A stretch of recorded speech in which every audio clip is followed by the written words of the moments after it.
Well, before we jump in, man, yeah, I just want to say your sheepdog response class I took with you changed my life, and thank That's you. good. I really appreciate you doing it because I'm one. I now have a Glock 42 by my bedside, and yeah, I just felt I was scared to be home alone. I'm scared, a little scared. I'm almost 40. I'm scared of the dark a little bit, and then I think just the training and getting into that just made me feel so much more prepared. Yeah, yeah. It's funny you took that class and then look at where we are right now as a society, right? Where people are making the dumbest decisions completely based off fear. Right? Panic breeds panic, and calm breeds calm. But the only way that you can be calm is to be prepared.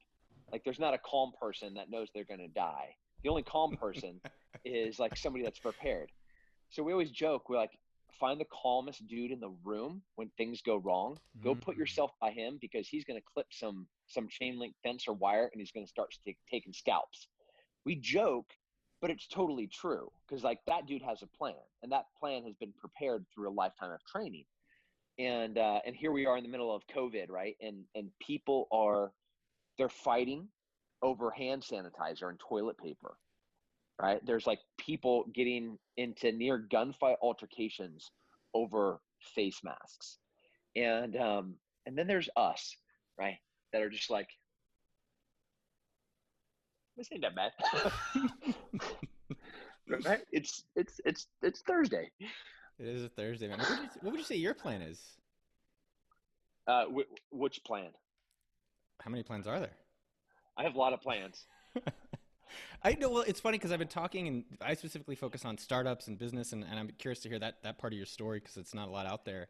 But I think one of the things that I noticed for myself is that once I had a plan for my company and my personal stuff, I was like, oh, this is actually under my control. So I'm curious for you and your perspective on your plans and how you've approached some of that. Yeah, so I have like a approach, and that approach I've applied to my time in fighting, my time as an entrepreneur, as an author, as a student, um, from police academy, fire academy, EMT to undergraduate to grad school to special forces selection to UFC fighting to entrepreneur of a half dozen companies. The model is really similar, and that model is working hard. It's being the first, and it's trying to be fast and efficient and productive. And it's not like the only commodity that we don't have control of is time. So just like when you took that sheepdog response course, we try to maximize time. Like if you took a step back, not just like the quality of instruction or the quality of instructors or the way the course was laid out or the way that we built things on top of each other, all of those things together, if you took a step back and like existentially tried to evaluate, okay, what were they trying to achieve here? And that's like efficiency and productivity into what our goal was, which is to make Mm. you better at protecting and preserving human life. So all of that just comes down to maximizing time. And that's what we don't have a lot of. Yeah. I mean, what kind of plans do you have in place around how you're living day to day? The companies, like what it. I get up early. I work hard and I go to bed late. But there's things that like I'm trying to like a booger flick off onto my kids so they do the same things. Like I know when I'm, like here I am. This is what I was studying for my helicopter license all around me. And in my middle of the day at 12 o'clock noon, I like busted, hopped in a helicopter, flew with my buddy Shane, and did like a hellacious workout. I, for 90 minutes, came back and got back to work in the direct middle of my day. And let's just say I didn't do that, and like my productivity for the rest of the day would have been on like this trajectory, right? It would have just gotten less and less efficient and less productive as the day went on. Maybe heaven forbid, I pick up Instagram and open it while I'm doing emails, and then I go down that rabbit hole. Or I pick up my phone and I look at my text messages and I go down that rabbit hole. Or instead of like helping with this new business plan for this different venture, I like pick up a phone call that's not related to what I'm doing. And now all productivity into the project that I was focusing on is out the window. So, it's prioritizing how you're going to spend your time and then being disciplined enough to be able to stick to that plan. So in my research of you and hanging out with you a little bit and getting to know you better, is the secret the short shorts? So is that what's missing in my life? Because I'm wearing extra short shorts for this interview because I was like, well, if I'm gonna be with Tim, like you're gonna see some leg I was like, I gotta do the Tim Kennedy way. Let's see it, buddy. That's what I'm talking about. Yes. Yes. And then underneath those, of course, are like the Ranger panties. So those are even worse. They're like, I'd get in trouble if I was wearing those. No, but further real. So I was thinking about it today. I did a body pump workout with my mom. She's Hmm. 65 years old. She can do more push-ups than almost any woman I've ever met. It's really impressive. And I was about to give up. They're really hardcore. And I was like, what would Tim Kennedy be doing right now? Tim Kennedy be like, you fucking get your ass and keep going.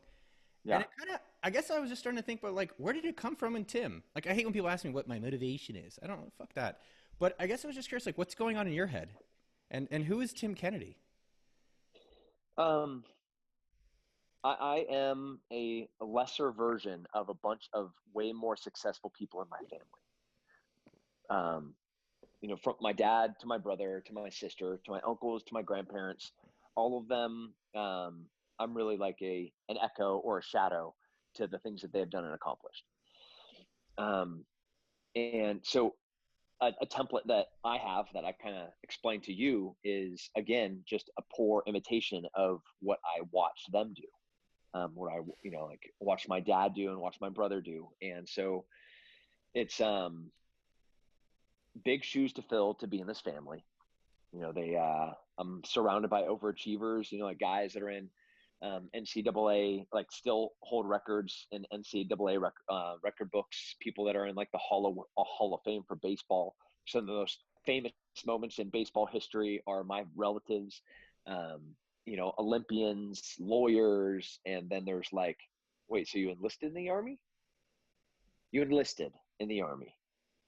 Interesting. That's a neat choice. And then you went on to fight.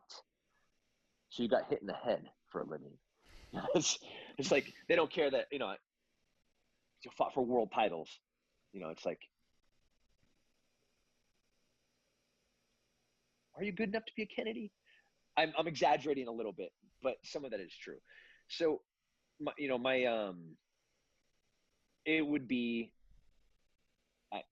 especially for, I guess, a lot of the people that follow me, they hate hearing words like entitled or um, privileged. Like I came from a family, even though my dad was a police officer, my mom was like a marriage counselor and a piano teacher, so kind of like almost a stay-at-home mom. Um, I was privileged in the sense that there's nothing that I could have done that I wouldn't have been successful at. Anything, and it was the same for my siblings, and I hope it's going to be the same for my kids. But like that's all learned, that's all taught, and I was resistant to the efforts of my family, making sure that I followed in like the program, but ultimately I kind of like gave away. Was it, I guess, in terms of parenting or mindset for the people that maybe I can get adopted by your dad?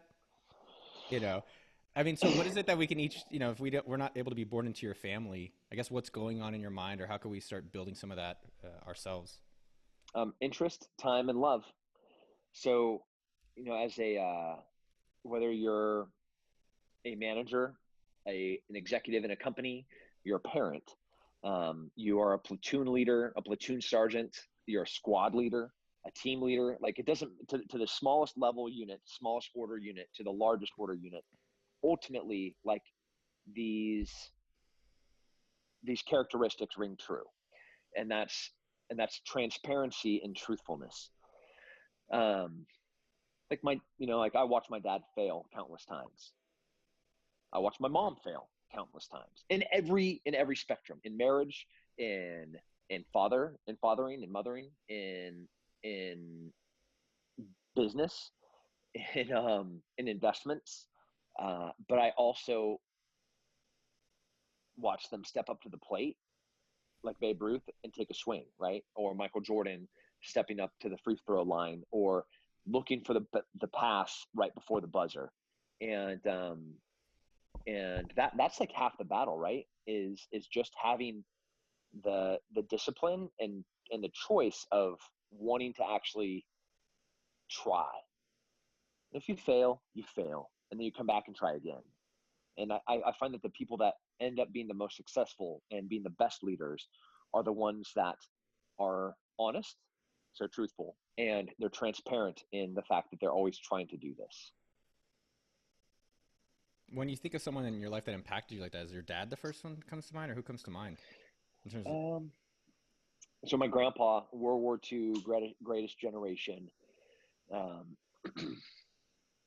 uncles in Vietnam, incredible uncles in Vietnam that that would. I had one uncle leave college because my other uncle had a baby on the way and got drafted to go to Vietnam. And my other uncle was like, "Hey, you send that dude to Germany, non-combat. I'll enlist in whatever you want." Oh, by the way, I'm like Ivy League university athlete, you know? So like the recruiter's like, "Oh, I'll do, okay, we got a deal." He just got 2 for 1. And so I have like Jocko Willings in my family. Like, just, that's my uncle, you know? And like those were the people. So when you're like, "Hey, who is, like, was it your father?" I'm like, man, I can't pick, like the most extraordinary people were just around me. And I'll give you, can I give you 2 examples of that? Please, more stories the better. So my brother, I have a nephew that has Down syndrome, and being in college, being a collegiate athlete, and like when I was like picking a spouse, I'm like eugenics. I'm like picking the right stock to make sure I have the right offspring, so that they too can be Ivy League educated athletes that go on to, be Olympus and have the world on their shoulders. And then, my brother falls in love and gets married, and their first child, a son, my nephew, is born with Down syndrome, serious Down syndrome, and they're talking about, "Hey, we have to do surgery on him. We don't know if he's going to survive. We don't know the extent of Down syndrome," and there, here's me as Uncle Tim being like, "Oh man, did we just lose our next Olympian? Like, did we just lose the lineage of how powerful the Kennedy family's going to be?" And the first words out of my brother's mouth, I get choked up just thinking about it. He like looks at my dad and he goes, "Man, I'm gonna have a fishing buddy for the rest of my life." Talking about his just born son with Down syndrome. And like, that's how fast he can rebound and move on to the next thing, right? Like, that's the extraordinary that's in my family. That's the incredible selflessness that exists there. I'm not saying I have that. I'm saying those are people around me. My uncle, successful, the one that went to Germany during Vietnam, and came back and went to law school, and became patriarch of that portion of our family. We have this beach house in Cambria overlooking the Pacific Ocean. Epic, beautiful, and we'd go there for like our family reunions. And so he brings in this like super extraordinary, delicious, beautiful, I'm sure hundreds if not thousands of dollar bottle of wine. And I grabbed, because I think I was 17, maybe 16, and I was arriving kind of for the first time as what I thought to be an adult. So I was driving myself there, and I brought a bottle of Turning Leaf Cabernet Sauvignon. And because like we're in California, it's normal. Like if you show up for dinner, you bring a bottle of wine. So I'm like trying to be that. And we have like these kind of Kennedy tacos that we all cook, and I still cook to this day. I do an elk version of it, but it's a recipe that was copied from my grandparents. My grandpa used to do them, and then my uncles did them, and so that's what we're doing this night. So we're at this beach house, the whole family's there, and I show up with a bottle of turning leaf, and my uncle is like, "That is so incredibly generous of you. Thank you for bringing this. Like, do you want me to open it now and have a glass?" And I was like, "Sure, absolutely. Whatever you want." So he pops it and he pours some and he drinks some himself, some turning leaf cap, and then I was like, "Oh, you already have a glass." And like, "Don't worry about it." He's like, "Well, thanks." I'm like, "What are you drinking?" And he's like, "I brought this down, and my cousin is like, oh yeah, we got this bottle of wine, blah blah blah blah blah." And it was like, I don't remember how much it was, but I remember being at 17, it was like this extraordinary amount of money. I was just like, and he like drank my wine, right? And then so he starts cooking dinner, the sun's setting, and I walk back into the kitchen. I was like, "Uncle John, why are you like drinking that bottle on like New Year's Eve, right? Or like Christmas, or like why are you doing it on a Tuesday night while we're having tacos?"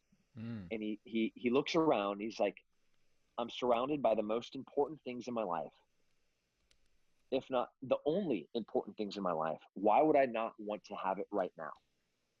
Right? Why would I want to waste it on this Pulp Fiction event where it's lost in the ceremony and not in the moment, right?" And 17, right? Like this stuff is just like water on the back of a duck, and how much I retained at the time. I was like, okay, but like looking back, like the profound wisdom in there's these random nuggets in a kitchen with my uncle over wine, and those were commonplace. Um, I mean, I could go on. The stories of my dad sitting on pallets of cocaine that he had stolen from Pablo Escobar, and my mom, my brother, my sister, and I went and picked them up dinner and brought it to this warehouse where they're all sitting around with MP5s, and I was like, why are you all here? Like, one of you can protect these. And my dad's like, would I steal any of this? And I was like, no. And he's like, would John steal any of this? And I was like, no, I don't think so. And he's like, but that hesitation and that moment of doubt is the reason why we're all here. It's because I can be accountable for him and he can be accountable for me. Right? Just another random story. And I can like go on. And like that, so that's my point. It's Yeah. That's how I grew up. Because you have an interest. So the title of the show, you're probably not gonna. I don't know how you're gonna take it, but I was like, Tim Kennedy, the perfect man, and I hate it. I know. Yeah, come on, hold on. So it just the balance of you is a very interesting mix that I'm still trying to figure out. And I'm not spending my whole day figuring out, what did Tim Kennedy have for breakfast, but I'm trying to understand it because you have a dynamic of this like tough guy, murder worldwide, killed in every continent, Antarctica included, and you have like a softness, goofy, fun side that it kind of is one of the other. Like I think David Goggins, I've enjoyed his stuff in the past. I don't follow it as much, and it's almost like too harsh. And you have this really interesting fluidity around you. It's like a renaissance of a new type of man that I appreciate, and it's influential in a Well, it can't positive be way. Renaissance. It can't be Renaissance if it's new, right? What would you call it? Because um, hopefully it's a reinventing of something that's already existed. Because what I'm trying to do is show my kids and my friends and my business partners and the people that I work with um, the same things that I was taught. And And, like those were not novel, new ideas the next generation over me had, right? They learned those. And, I mean, we can go back to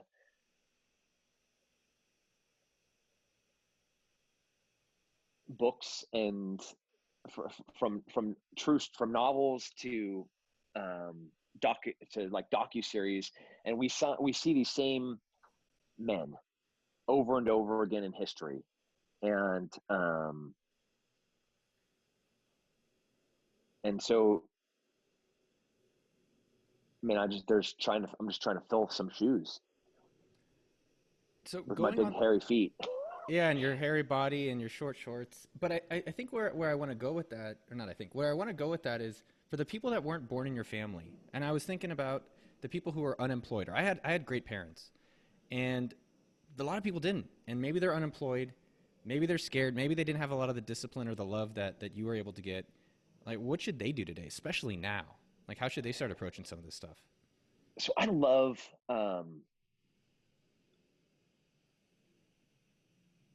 I see these kind of two opportunities, regardless of your upbringing, and that's to either copy what was good or to not do what was bad.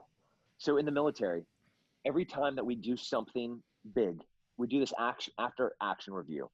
And there's only two categories. There's Like that. sustain or there's improve. Sustain means that worked. We need to continue doing that. Improve is that didn't work. We don't do that. So as you look at your family or you look at your manager or your executive or whoever you're looking at, whatever situation, whatever person, whatever leadership, whatever parenting, and you just break things down into those two categories. Punishing style. Do I spank my kids? Do I not spank my kids? Do I make them exercise as a form of punishment, or does that ruin the fun of exercise? You're like every single one of these things, you just apply these categories of this after action review of sustain or improve, keep or get rid of.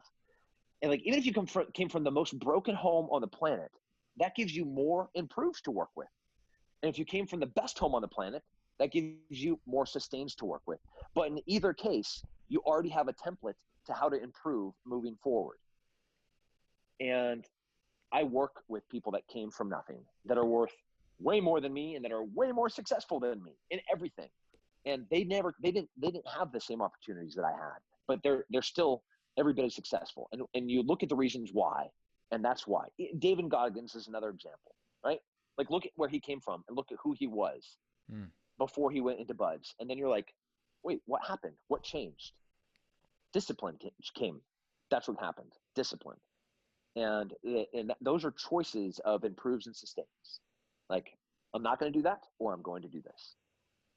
So for someone today, it sounds like in terms of the discipline and sustain, but how do they like maybe get a little W today? Like, what would you tell them if you could yell at them in their ears for the millions of unemployed? Because the problem that I'm having is that there's millions of people complaining and blaming. Yeah. And I'm trying to help put out some messages of like confidence, take some action, start taking responsibility, start doing some W's in your life. Yeah. Little ones, like, okay, it's hard right now. Like you can't go interview for a job, like you can't go put a new employment. You can't walk into anywhere to try and find a new job because everywhere is closed. You can't go and try to better yourself in the sense that adding more things to your resume, more qualifications, or can you? Like I see what you did right there. now, there is limitless opportunity for you to spend the time that you have to improve who you are as a person, right? I loved going all over the world. Like I was one of the last flights coming in from Africa before the complete travel ban shut everything down.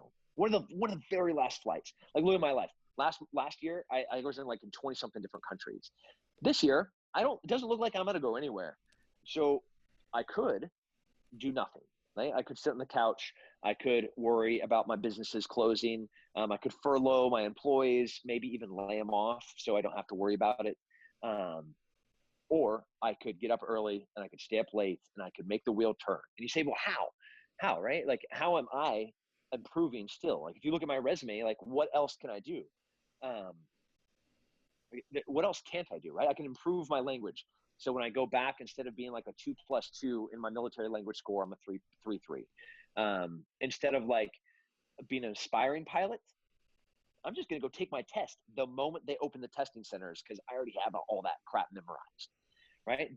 All of those business plans that I've kind of been like putting off, or the next phase, looking at what this thing is going to look like, I can sit down and script every single thing and hop on every single call and hop on every single Zoom and bring in all the experts and so like the moment that door opens, I'm ready to sprint out of it like a horse heading back to the barn, right? Or the thoroughbred sitting there when the race finally kicks off. So there is no excuse about how you could improve right now.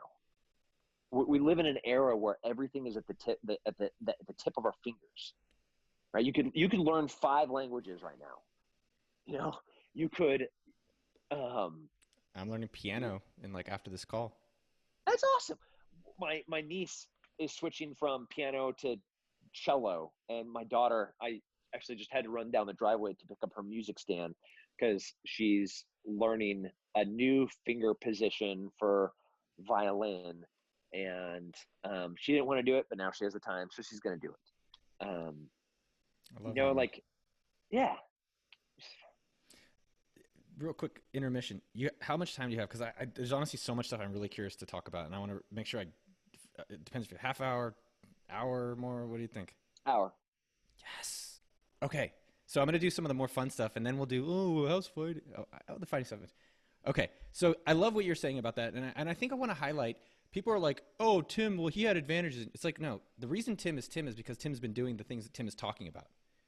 Is that he's been learning, he's been looking to sustain or improve from earlier on. And I think that's what you're still doing today. And sometimes people are like, oh, well, they just stopped working. No, that's why you are where you are, and we're going to keep going because you do those things. And with that, one thing I was really curious about is like, what kind of woman did you marry? Ooh, she's because I was like, this guy fights, he kills, he's got businesses, he's traveling everywhere. I was like, what is that wife like? So I'm going to toot my horn, where I graduated from high school a couple years early. I was done with, undergraduate at 20, in graduate school at 20, already a firefighter, EMT. And when I met my wife, she was not old enough to get into a bar, and she was working on her master's, undergrad in finance and economics, graduated from high school at 15, graduated from college at 19, in graduate school, and she has a government clearance, and she was doing, so every radio in the military, in special forces, we have these crypto keys, and those keys put in like this secret kind of algorithm of this.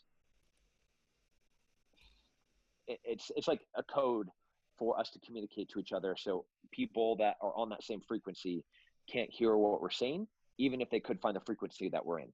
So my wife was the one that was controlling those keys and keeping track of the radios. Like, she's a child in age at this point. Oh, and okay. That's literally, like, I'm sorry. So you're how old, and you are doing what, and you have and what? Like, none of this makes sense, and this is impossible. You must be a foreign agent. And that's my wife. Yeah, she's pretty rad. How would she describe you? I don't know, maniac, crazy. Cause like, as I'm an extrovert, she's an introvert. As I am, like, in the fight or flight thing, if middle of the night has never happened, if the alarm goes off, beep, she would lay there frozen and say, in her mind, and it's not because she can't do anything, it's because her mind is doing so many things. It's like, what is that? Where is that? Why is it happening? And covers are off. It's been thrown over. I've grabbed my gun and I've already leapt out the door without thinking a moment about what I'm going to do or what it is. Two completely different creatures of the same species. And that like applies to everything, right? Like the kid is swinging and he launches himself from the highest arc of the swing set, and it's like, okay, he's for sure going to break both of his legs. And I'm like, there's no way I'm going to get there, but I'm going to run and I'm going to probably kill these three people in between me and my kid. But I might catch him right before he hits the ground. She's frozen, thinking about, okay, am I getting the car? Am I dialing 911? Are we gonna splint in place? Just totally different things. Totally. Well, I think what you said or what I heard that I liked is that you're both impressed with each other and you're both compliment each other well. Yeah. I dig that. And she probably hates me too. It's like something. That hairy ogre one more time. No. No, you cannot take our son or daughter, our 6-month-old daughter, to go do this. That's idiotic. So I think if I heard correctly, you had like a job in California, and then 9/11 happened, and you went and joined, the Army and Green Beret and all these things. I guess the part that I was curious about is that how did you figure out your business career after that? And then I want to kind of explore those wavelengths. So while I was working at a .com e-commerce pre kind of .com bubble pop. It was actually like right when it was popping. What was the store, or what was the site? Parable Interactive. What'd you guys sell? We sold. So if you were a bookshop, like a mom and pop bookshop, we would create an online, like a curated presence for you online for you, so you could, like, as people were realizing that online shopping was going to be a thing, and everybody had to have their own website. A mom and pop in Oklahoma, there's no way that they could afford to hire somebody to build out their website and then make it functional for them. Well, everybody orders the same books. Like a mom and pop shop doesn't have anything different now than Amazon.com. The only thing that Amazon did was made it effortless for you to spend money and get the thing that you're wanting. So that's what we were trying to do. Was we would create a template, and we just had lots of different versions of that template. We get your image of what your brand, your logo was, and we would create this template for your website. And then we could do the fulfillment, and we could do the shipping, and we could, It's cool. Yeah, it was cool. And I was doing customer service for that. So East Coast, West Coast customers. I was on the West Coast. The reason I was at my desk at 9/11 was because I was the lowest on the totem pole. I would have to go in super early to answer all the calls from the East Coast customers. Oh, interesting.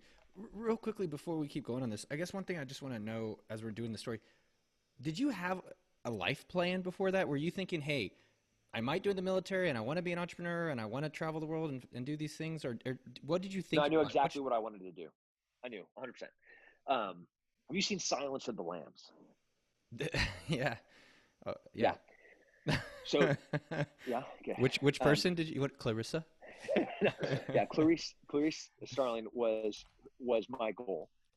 There was a serial killer in San Luis Obispo, California, named Rex Krebs, and I was a bouncer at bars in San Luis Obispo when he was going around and killing women. And I was a student in college when he was going around capturing, raping, torturing, and murdering women.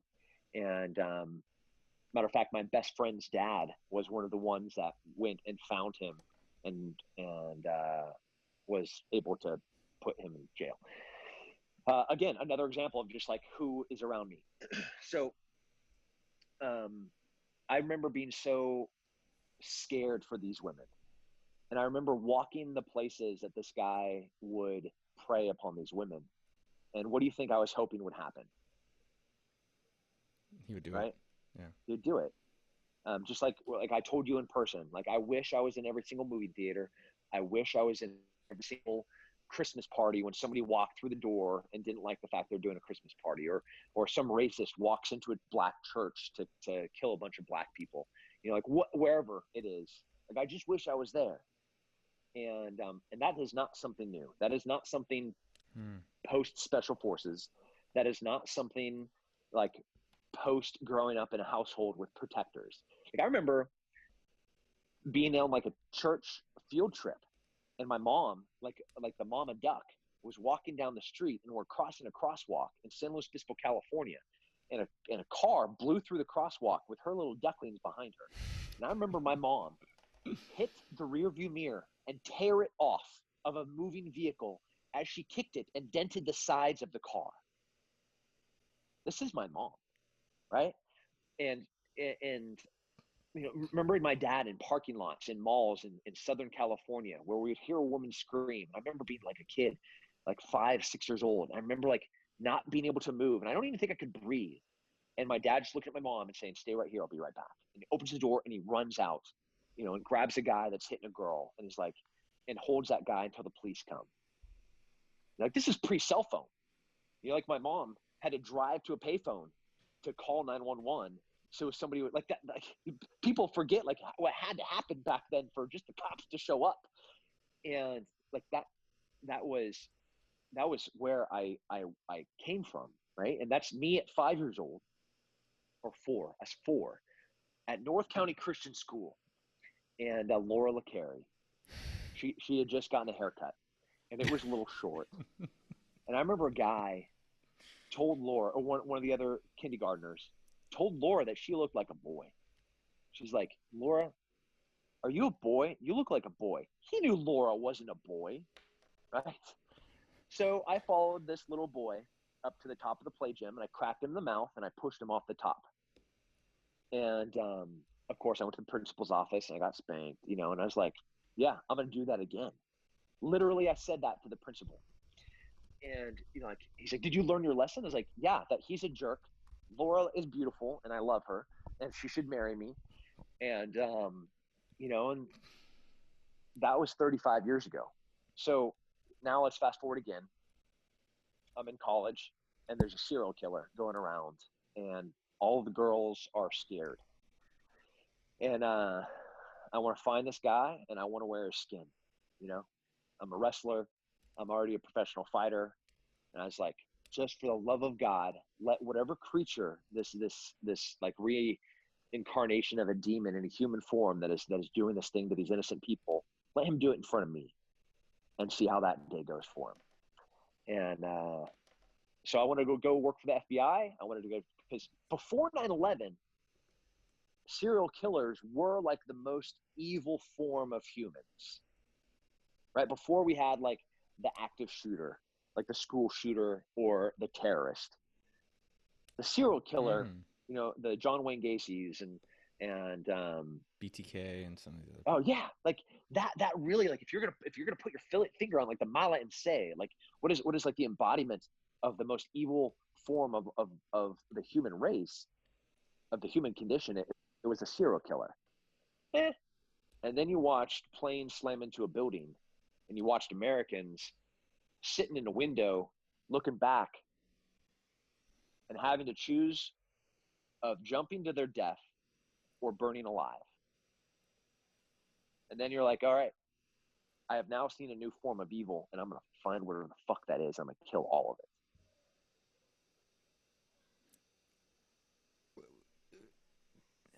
So when I was 5 years old, I was like, "Oh, ice cream! I love ice cream."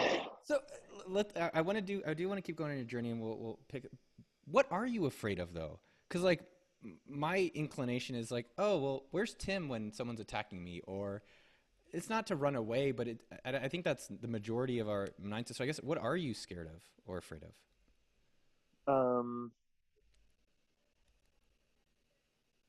Not being there. Stop being so perfect. I don't No, know. but like, so, but you just, I know that sounds like so like stoic and heroic. My problem is I work too much. I love to work too much. Okay. Like, okay, just put your Tim Kenny lenses on for a second, right? So just like imagine being in my boots. Okay. And I have had 5 years, 5 years with a man next to me that I know everything about his family. I mean, I was at the birth and the baptism of his kids. I was at um, his wedding. I was there the first time that his kid took a step. I was there the first time with him, watching on MySpace, communicating when his wife told him that their kid just rode the bike for the first time, and we tried to do a video call, but the connection wasn't good enough, because we could only plug it into the computer. Like, that's the beginning of the war. I was there for that, watching him cry because he couldn't watch his kid ride his bike. And so when I say I'm scared not to be there, now imagine that guy. I leave, and I go and I do something else, and that guy gets a new partner, and that partner falls asleep, and they wake up with a guy with a gun, and they're fighting, guns and knife, face to face, blood and spit and piss, and I'm not there. I left him. Or, true story, like, that was my sniper partner. Did he end up The living or guy went, dying? What happened? like, there's lots of pain of, I think there's names for it. It's like survivor guilt, like being here's like vehicle one, me. um I guess we'll do it in reverse order. There's vehicle one, and there's vehicle two, and there's vehicle three. Imagine being in vehicle two and having everyone in vehicle one and vehicle three die.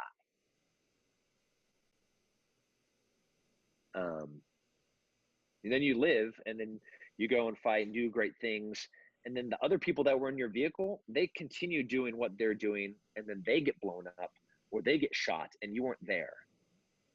Like, but had you been there, would it have turned out differently? It turned out different last time. You were there. So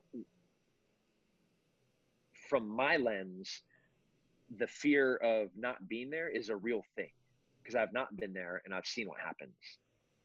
And like, the pain that goes along with that is like horrible.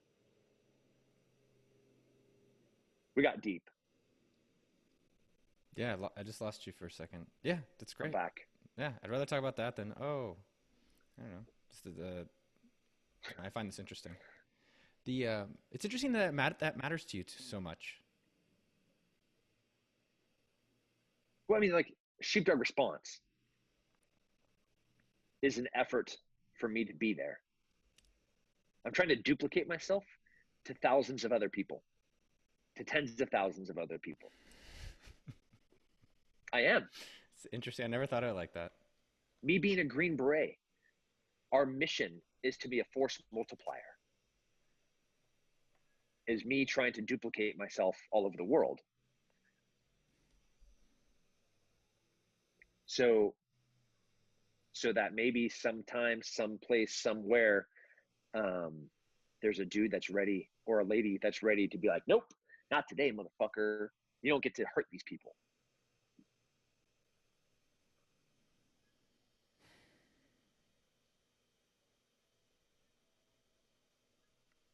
Yeah. I don't know. Yeah. I've a lot of different thoughts with that stuff, man. Yeah, there's a lot there. There is. Like, I think on one side, I'm like, did he watch Superman as a kid? And he's like, I'm gonna be that. And then another thought was like, sometimes, like, once I got a gun, you do have a little bit of a mindset like, well, I need to be protected more and I need to defend more. And it's like, do I put myself more in those situations, even though they're not necessary? And I think it's interesting that I think one of the things that's also inspiring is you found a calling for yourself that you've now dedicated your life to. And I think that for everyone, it's like, well, what is your own calling? Maybe it is to defend others. For me, it's to evangelize. It's to find someone like you who I think is doing greatness and help put it out in the world. Yeah. So for every, like, brilliant Gates or Pollock, to Mozart to Einstein, for every one of these, like, extraordinary people, there's a circle of people there to help it reach its conclusion, it's crescendo, and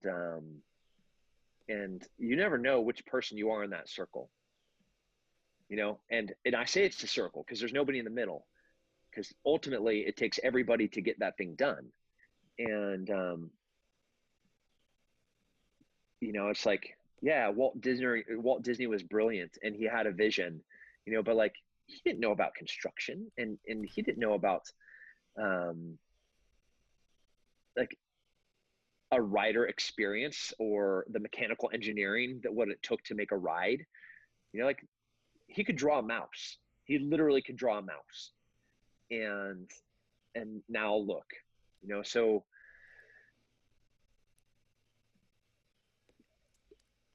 I like, it's a cautionary tale of, finding your purpose, I think, is so much more important. And your purpose doesn't have to be extraordinary. Like it can be like, if you are a great dad and that is your purpose, there is no higher calling than that. Like if you were going to be the CEO and executive of this company that does these great things and that can pivot and make masks for nurses that are trying to fight COVID in New York, like amazing, cool, do that. If you're going to be a pastor, a youth pastor, a piano teacher, like a freaking wrestling coach, do you know how many lives you're going to impact? So one of my friends, Chris Perkins, sorry, name drop there.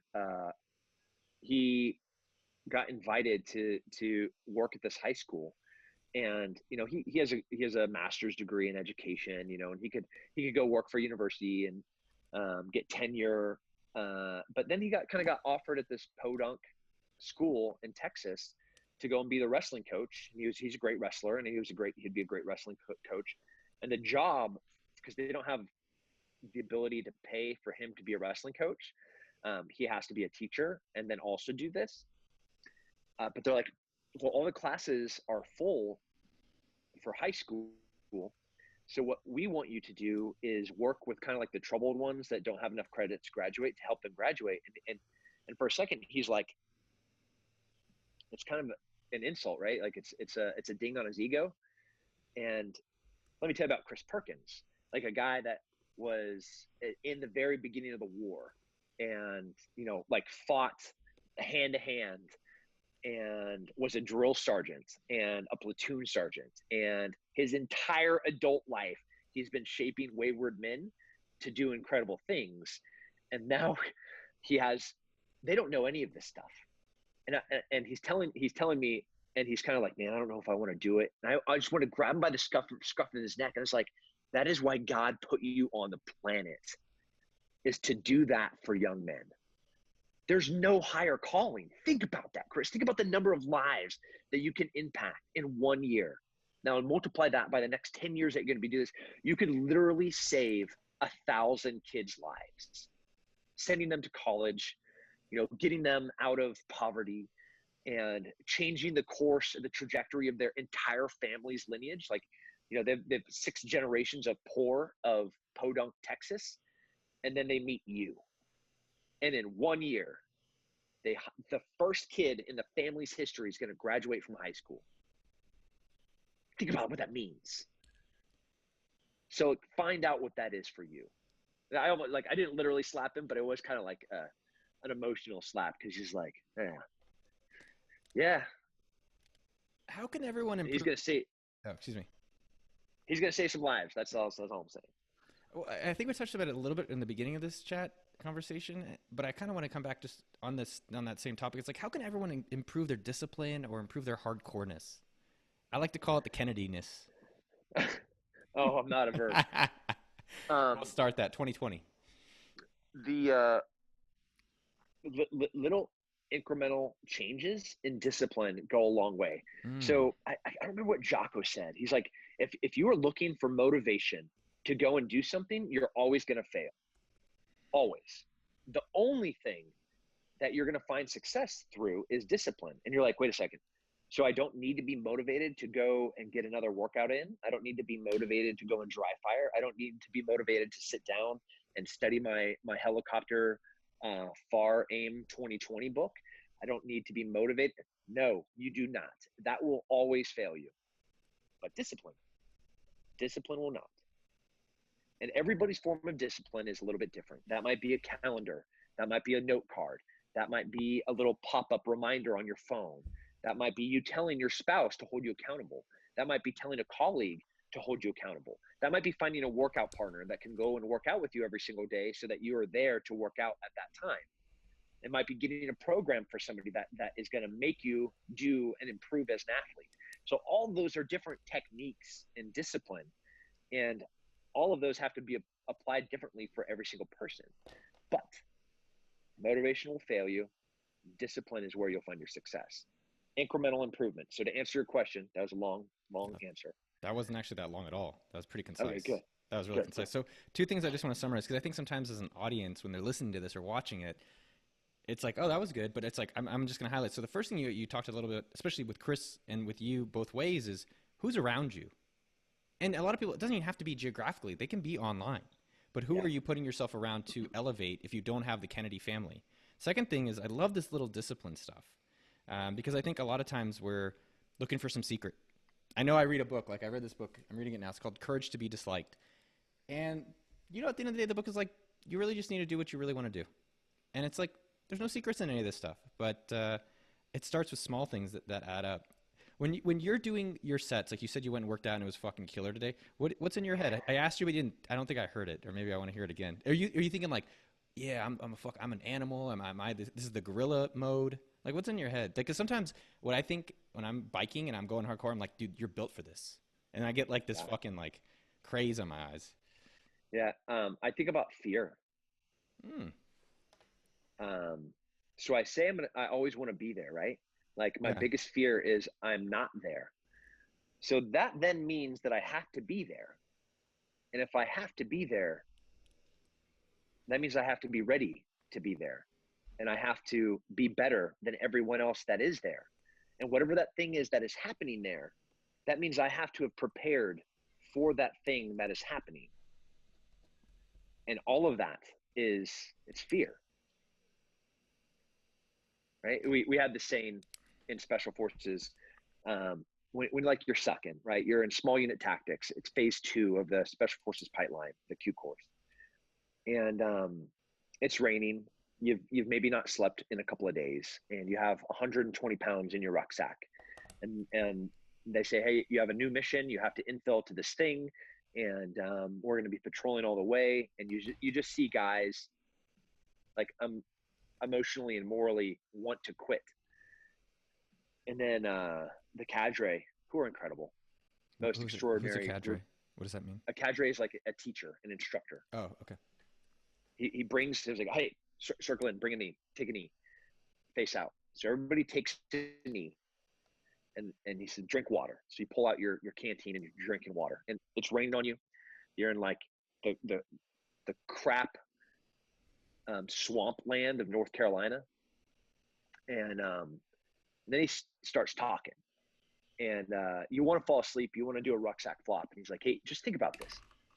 Somewhere right now, at this exact moment, there's someone preparing to kill you. Right now, there's someone, this is post 9/11, that is planning how to get on a plane, how to get into a truck, how to get onto a train, or anything, and hurt innocent people. And they right now are training to do that. Are you training harder than them? Or are they training harder than you? And he's putting fear. He's putting fear in you, right? He's putting fear of failure. Where the first time that I went to war, am I going to be good enough? Am I going to die? Am I going to survive but not be good enough to save the guy next to me? And now as like a father, am I going to be good enough to save my family? So that's what I think about. You know, one, it's awesome. It's very inspiring. I think, and it's funny. horrific. Well, no, I don't think of it's horrific. I like that. I think, it's funny. You say fear, but I think on the other side of fear, you also said purpose, right? This is my Yeah. fucking call. Like something lately with this whole stuff going on, and this is my calling, dude. And you have a purpose to protect, and that's your fucking. You can't help it. Nope. So I did want to do the career thing, but I'm kind of going to dive and pick and choose some of the things I'm specifically with some of the military stuff, and then I'm personally really curious about the UFC stuff because I don't know a lot about it. But like with the military stuff on that, as we were talking about that a little bit, what's it like to get shot at? Sucks. It's weird. It's not like an out of body thing, but if you're standing there and you hear this whiz past your head, like that's just a tiny little bit of metal that's displacing air as it moves past you. Like that, there's this disconnect about what is the consequence of that thing touching you. Like it sounds like a fly, Interesting. a loud Interesting. fly going past you. And it's like, so how does this, how is that going to kill me? Right? It's not like the movies, right? Where like windows are shattering and there's like an explosion, but you're not going to look at it because you're cool, and you don't look at explosions. You just walk away, it's the opposite of all of that. It's the most unceremonious, which is even more frightening because it's like, zzz. The disconnect is like, that was a bullet. Somebody's shooting at me. That was a bullet that just went past me. And it's weird. It's not like, what's it like being shot at? It's like sucks. Um, you you can't make yourself small enough. You can't find something big enough or thick enough to hide behind. You can't move fast enough. You can't communicate fast enough. You can't shoot fast enough. Your gun's not big enough. You don't have enough bullets and you don't have enough grenades. Like everything's wrong. Like I'm going to die and so is everybody else with me. Is there, I guess, how does that compare to the UFC feeling? UFC is just me, right? Hmm. Like I'm going to go out there, I'm going to scuffle, and then it's like over. Like I might have I might be humiliated in front of millions of people. Like that sucks. My hands might be swollen, my face might be swollen, and I look like Quasimodo. But like when you look like that already, it's you don't got a lot to Oh, lose. stop. It's man, it's not to belittle guys that fight, but it's just a fight, man. Like it's a fight. It's not, I don't know. To me, if I was trying to imagine myself with coming into the arena, and I've been to a few of the UFC fights. I went to Connors and with Diaz and a few of these other That's pretty, cool. yeah, that was a wild day. And some of these other ones, and trying to walk into the arena, one with everyone watching, Yeah. and two, just like I would say now, I've been taking boxing for 2 years, but I think I'm still a little afraid. That's why I do the boxing classes. But Yeah, I mean, it's loud. There's lights. There's people. There's a dude standing across from you that wants to knock you out or choke you out. There's a rush there, but I like rushes. Like I like jumping out of helicopters. I like stepping off the ramp of a C-130 to go skydiving. I like being in an Airbus at 24,000 feet on oxygen and trying to figure out how fast I can go in a delta dive. Like I like being on mixed gas down at 200 feet, looking at a U-boat that no American's ever seen before. Like that's a rush. I'm thinking like, man, I did a new Facebook ad. No one has ever seen this ad before. Like that's my rush. That's awesome. But no, Yeah. like you're so underselling yourself. Like you came to a class, and you knew there's going to be savages there, both instructors and other fellow, like protectors, and to like even put another feather in your cap, like you're like, hey man, I'll go first. Like I'll try this. Like I'll wrestle you, Tim. Hey, that hairless ape over there, I'll take that guy. Yeah. That black belt over there, that's also a professional fighter. Can I get around with you? I remember that. I saw you. Yeah. So That's like your heart wasn't racing when you're like, um, this dude that's murdered people most of his adult life is about to grapple with me. um for some reason in the moment I was like, I want to go into the hard one. That's what And I'm talking about. That's yeah, it. That's it. yeah. It sucked. And I was multiply that into everything that you do. I think that I think that's a good way to approach life. It kind of Hell expands your yeah. capacity. Yeah. It's dude, but by the way, I think I'm literally still sore from the class. I know that sounds like a wussy, but like I swear to God, my ribs were like months were fucked up from damn, is it Doug? Who's Dennis. oh fuck, dude. Yeah. He smiled when he did it. That was my favorite part, and he gave me a kiss on Yeah. the cheek. He's a hammer. It's- Everyone around him is a nail. Like he's just a hammer. Dude, that was. He's brilliant too. You know what's funny? His appearance wasn't judging him. Totally judged his appearance. I would not have thought that. 100%. Also, how he talks. He's got the Boston accent, and he's just like, he's got the beard. He's kind of like curmudgeon, He's like, like, listen, guys, like that's, and I think to a degree it's intentional. Kind of growing up where he grew up, like you don't want to be a smart kid, and then where he went in the military, like you don't want to be the smartest guy. Um, but he's brilliant. He's a pretty neat guy.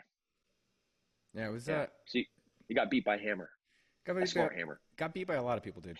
But and for everyone out there, I'll put it in the beginning and description. Sheepdog Response. Like I know you guys even moved to online, and we'll talk more. Hopefully, talk about that towards the end. But I highly recommend it. One thing is with the military stuff. Is there anything like wild missions or unclassified stuff? Like, because I'm a civilian. Like this stuff is like you could say, yeah, it's all wild and amazing to me. Yeah. All right. So, um, this was my Special Forces ODA. That's me right there above the American flag with a dumb smile. And this was a picture that commemorated us killing the number 2 terrorist on the planet, Zarqawi. And so this was the leader of the task force. Obviously, that's Delta Force, and so you had Bin Laden and you had Zarqawi, and that picture of us on top of that safe is after we successfully killed him. So they dropped some bombs after we cornered him, and we literally found every single escape house that he had, and then he died. And then we were like, "Yay, you're a bad guy!" And it sounds weird to celebrate death, but like this is a guy that would drag people through the street, so everybody knew that who the people were and what the punishments would be. That like if you caught an American contractor, he'd strip them naked, burn them alive, and then hang them from the bridges. He's the things that he did to women, like I'll never repeat. Like, he's a horrible. Remember when I said like there's a new kind of evil that wasn't the serial killer? Like he's the embodiment of that. Yeah. So you can celebrate justice being served to those people.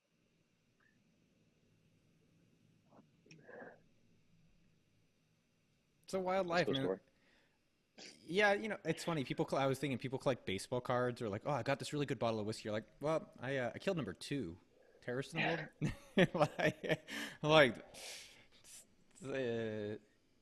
I guess it's interesting because like on one hand, I'm like, how do you go from that to like, all right, now I'm at home and let's like a regular, normalcy. But and I know you're still doing a lot of things, but it's kind of interesting that I don't know how you must transition to the less of that rush.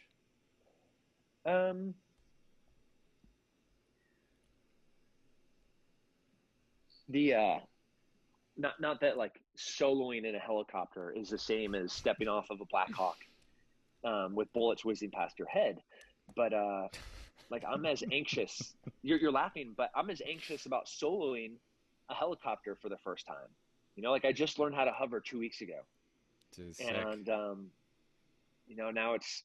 now 2 weeks later, they're like, all right, we're moving towards soloing, and here's all the things that you need to do. So two things with that. One, how do you calm yourself down going into that kind of situation, right? And then the second part is like, how do you recharge when you are trying to just like build back up energy? But like going into the Blackhawk, I'm nervous hearing about it, and I'm like, okay, breathe.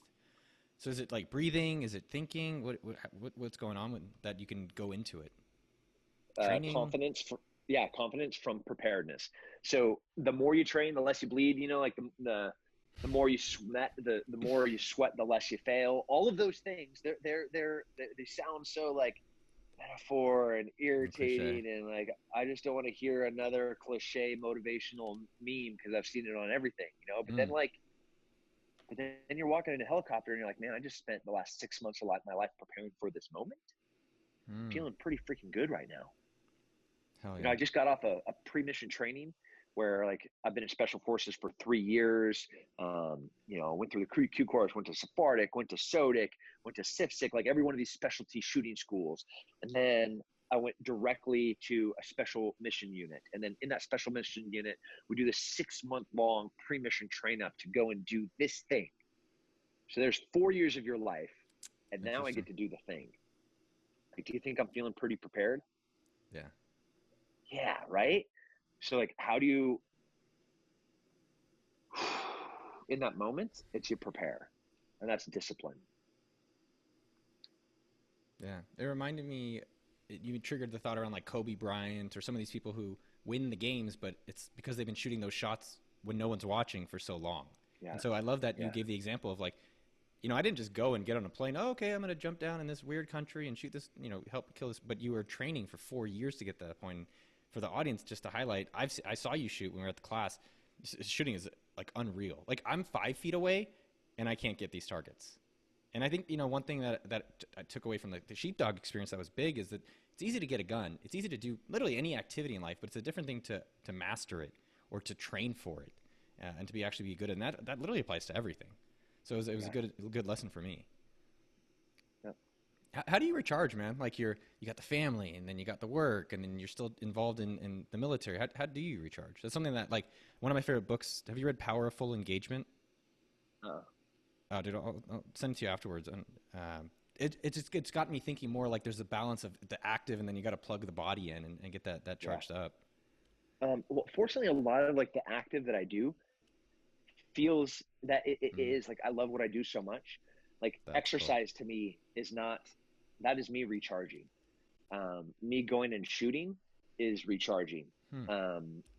Me going and like this morning, I said I did this horrific workout. Like I came back from that like so energized. I was just like, yes, it feels so good. It's like those are my lines of Coke. Like I feel so like ready to take on the world after I do these things, and those things are part of my life and part of my work. And so I've like craftily, strategically created this life where I'm like rejuvenated from my work. And like as soon as we hang up, like I hear my family in the kitchen, like I'm gonna hang up this phone, I'm gonna go in there, and like I'm gonna have this epic Greek dinner with a glass of wine, and maybe the kids are gonna go to bed. I'll have a couple of hours of sunlight left. We're down here. Where are you at? I'm in Austin. Oh yeah, I knew this. Yeah. So like we have till 8 p.m. Just of epic. light. Yeah. So like, what can I do for the next 2 hours? Like, what project can I accomplish? And so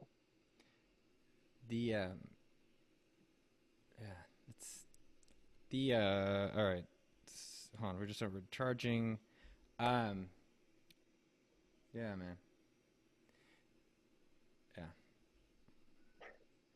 So if you're in Austin, yeah. When am I going to see you next? When do you want to hang out? Do you want to tell a quick story? I'll share. Well, let me share a quick story with you. I actually saw you. You know Donald Park, right? Yeah. So Donald's a good buddy of mine. 6 years ago, he's like, hey, come do jiu-jitsu with me. And I was like, all right, fine. So I went to Atomic, the one over by, I think off the airport, the old warehouse. Yeah.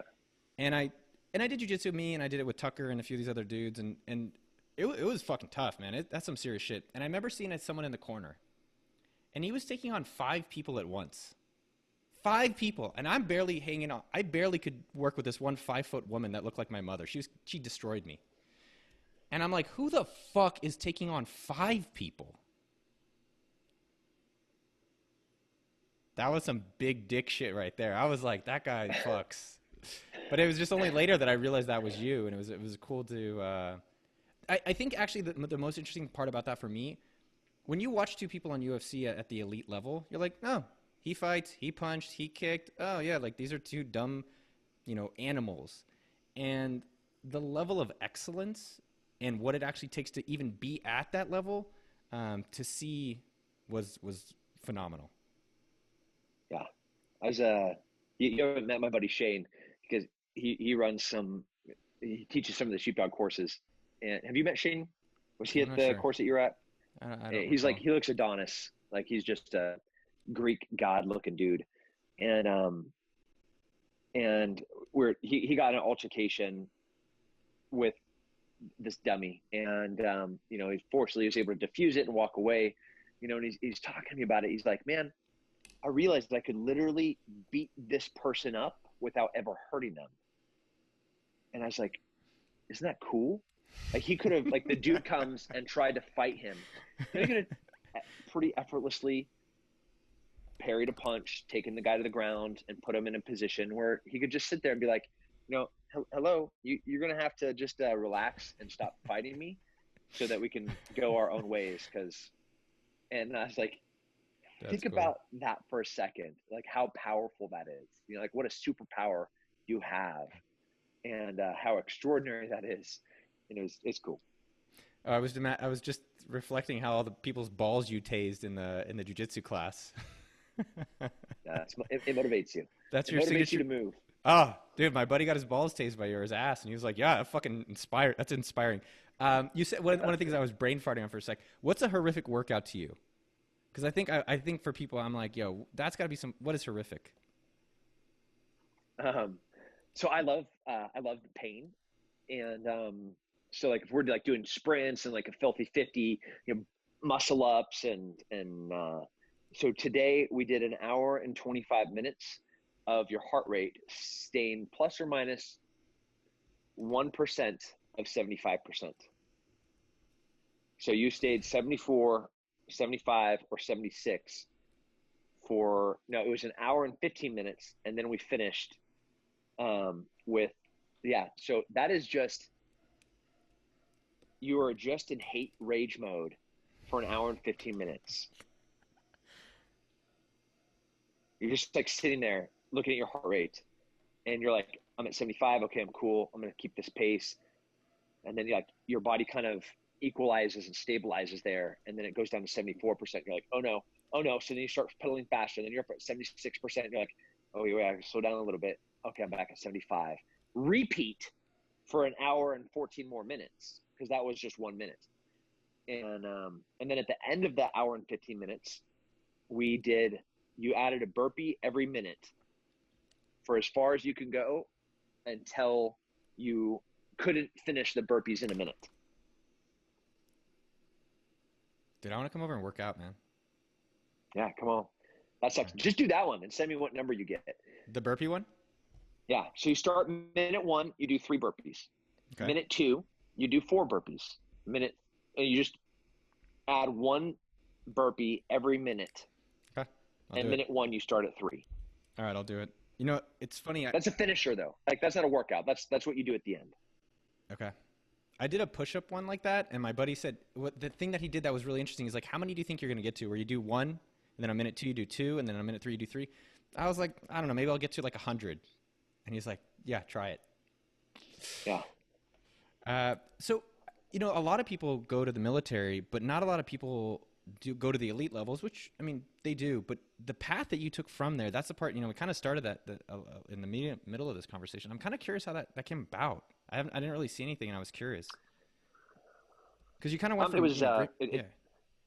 It was the same as like what we've been talking about. Whereas I was trying to find new areas where I was uncomfortable, where I didn't want to keep doing the things that I was good at. Um, I think there is wisdom in finding what you're good at and doing that thing. But that's different than being comfortable and staying comfortable. So I want to do things that I'm good at, but I also want to stay and push myself to a place of being uncomfortable. And the business was kind of where I was uncomfortable.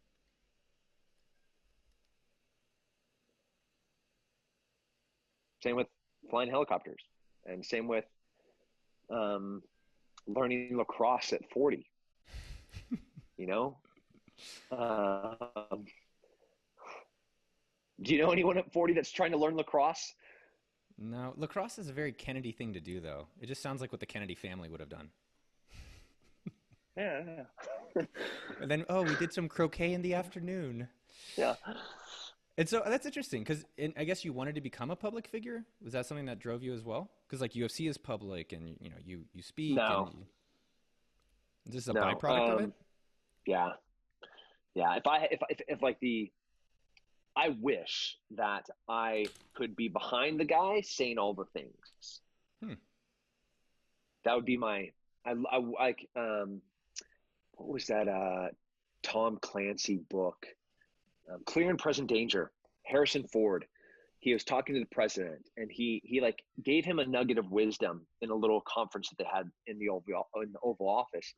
And he's at home with his wife, and the president repeated the thing that Harrison Ford had said.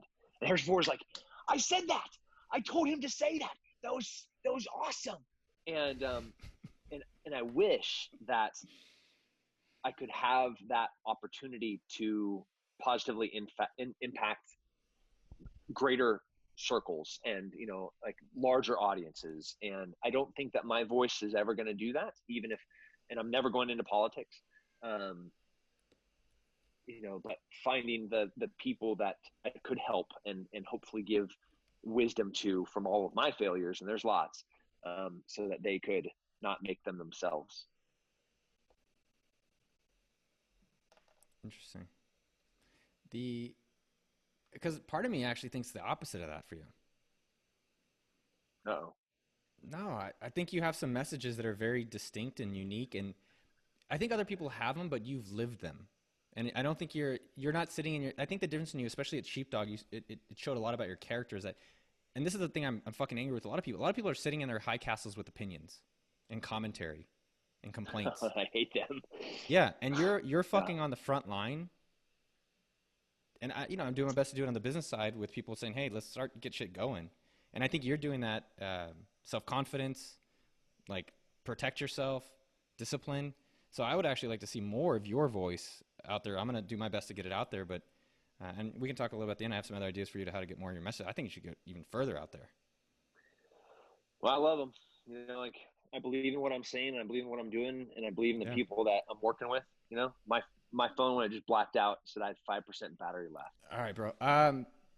The one last question, and then I got two super quick questions, and then I got a bonus thing where I want to talk about some of your business stuff to help Okay. you.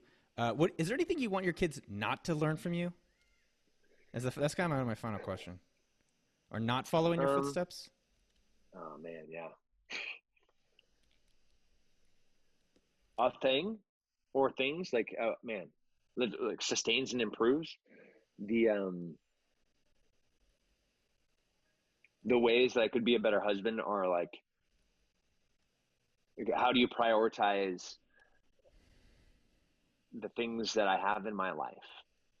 I think I have pretty Mm, important things in my life, right? Like clearly I've been put on this planet to do a thing. Is that more important than my family? mm, No. Or is it? It's not. But can I tell myself that all the time, or do I have to tell myself? Like see that like that fault yeah. there, and I see also people use their family as cop outs, like like I can't do this thing because like I want to spend time with my kids, or like I don't miss a moment with my kids. Like they come everywhere with me, and like to sheepdog classes. Like like structured classes in such a way that they're on weekends mostly, and my kids can travel with me to these places that I go. If I'm filming a show for History Channel or Discovery Channel, both the networks know that you got to pay for my family to come too because they're coming. Like I don't care if I'm in Austria or Norway. Um, Make sure it's a hotel room big enough for the six of us. Um, Oh yeah. so the things that I wish my kids,